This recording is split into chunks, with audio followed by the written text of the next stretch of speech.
4.3 start कर रहे हैं अपन। 4.3 को पढ़ने से पहले हमें ये तीन कंडीशन पता होनी चाहिए।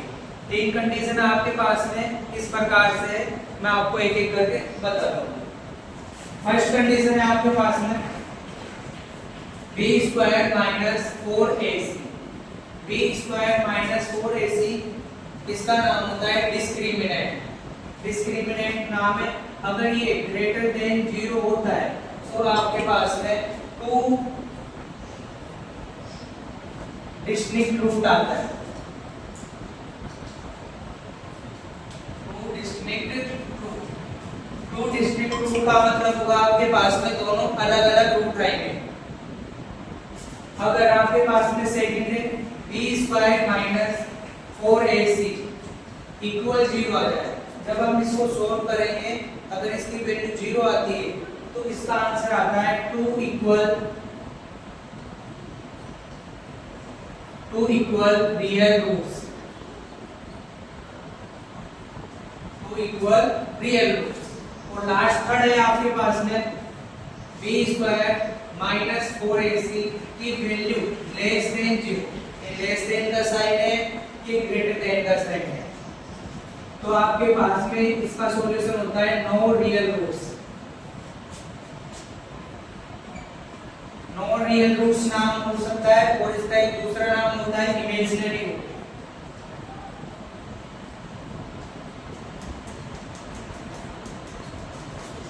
इस ट्यूशन में हमें सॉल्यूशन नहीं करना पड़ेगा, लास्ट वाले थर्ड में शुरुआत के दो में हमें क्वाड्रेटिक इक्वेशन को सॉल्व करना पड़ेगा। अगर वैल्यू माइनस में आती है हम उसे सॉल्व नहीं करेंगे। b² - 4ac लेस देन 0 का मतलब है वैल्यू 0 से छोटी होगी। 0 से छोटी का मतलब वैल्यू माइनस में होगी, -1 -2 -3। अगर 0 से बड़ी की बात होगी तो वैल्यू प्लस में होती है 1 2 3 4। और 0 ही आ जाए उस कंडीशन में दोनों रूट आपके पास में इक्वल होंगे। अगर 0 से बड़ी वैल्यू आती है तो दोनों रूट अलग अलग होंगे।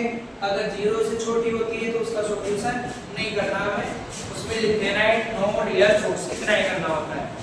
4.3 के फर्स्ट क्वेश्चन में इन तीनों का यूज होगा।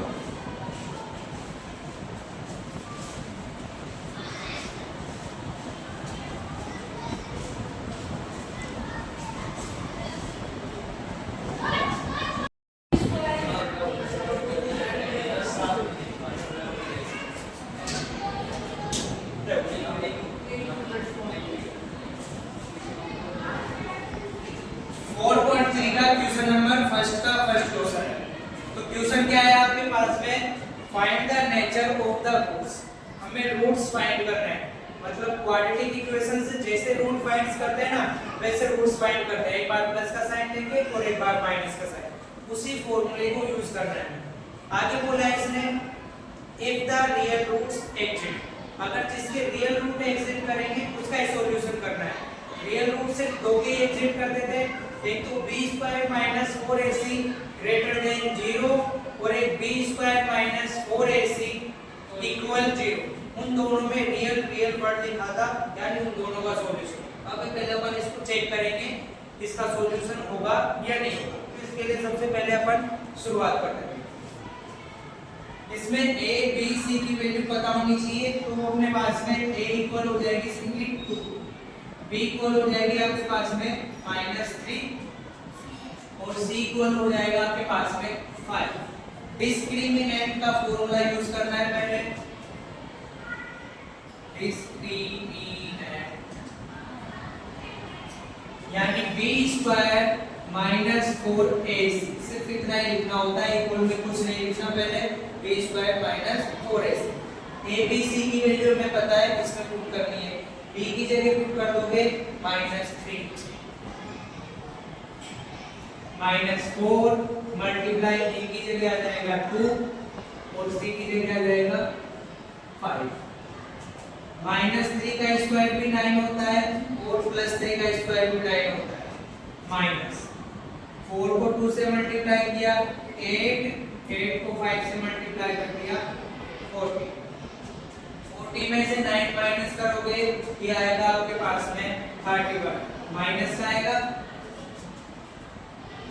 तो यहाँ पर क्या लाइन लिखोगे, तो b² - 4ac less than 0 no real.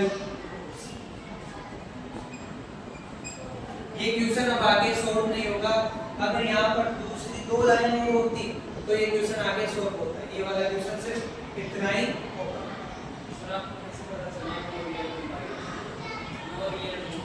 No real roots इसलिए पता चला मुझे क्योंकि यहाँ पर वैल्यू माइनस में आई है, 0 से छोटी आई। अगर वैल्यू माइनस में आए तो नो रियल रूट होगा। अगर वैल्यू प्लस में आए 2 3 4 5 ऐसे नंबर आए तो आपके पास में डिस्टिंक्ट इक्वल रूट होगा। और वैल्यू 0 आ जाए तो इक्वल रूट होगा। इस माइनस की वजह से पता चलेगा। ये क्वेश्चन सिर्फ इतना है।